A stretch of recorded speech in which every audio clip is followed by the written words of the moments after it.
Norman McAllister, a Vermont Republican state senator, was arrested outside the Capitol last week and charged with graphic allegations of sexual assault. McAllister is accused in court papers of running a sex-for-rent scheme. Allegedly, over a period of years, he as a landlord and employer forced female tenants and employees into sex acts with him. McAllister is in his 7th term of the state Senate, and he's refusing to leave office despite a mounting case against him. He lost a personal grant of $20,000 for agricultural cultivation and has been removed from all of his committee assignments.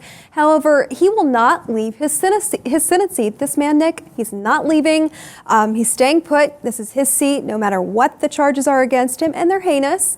Do you think he's in the right not leaving? That we should have rapists in the Senate? No, I definitely do not think that. That's gross.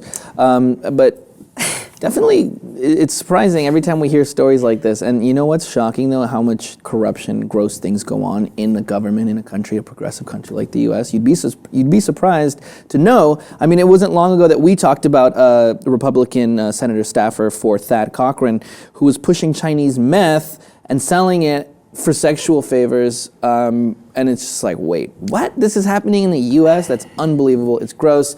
This guy is gross. Of course, to answer your question, yes, I think he should be the hell out of there. He hasn't been found guilty. He's just been accused. You know, Has it been numerous women? There's been more than one woman. I think that 2 have come forward, and a 3rd one was pressured. I don't know if she was actually assaulted by him or not, but all of these are allegations. So he's the Bill Cosby of the Senate. Well, you know, in fairness to Mr. McAllister here, you know, 7 terms in office. If he didn't do it, he has every right to say, I'm not going anywhere, but it kind of looks, from looking at the court papers, from looking at the allegations against him, he kind of looks guilty to me, just a little bit. Kind of looks like Winston Churchill. Can you imagine being sexually assaulted by Winston Churchill? Sounds terrible. I mean, look, it's he's a very specific person. I don't know why numerous girls would come together. Well, I know why, for money, but I don't know, it just seems very specific and kind of come with the same kind of stories. I think if it is true, we'll eventually realize that he should get the hell out of here, and he did do it.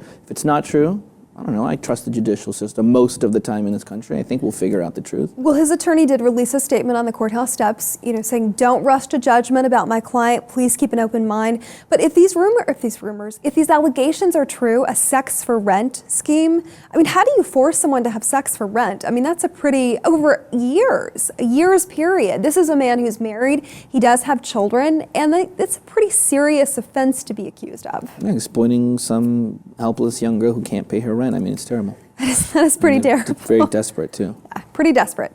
We'd love to know what you think about Norman McAllister in this situation. Be sure and log on, post your comments below, and while you're at it, subscribe to the Lip TV 2.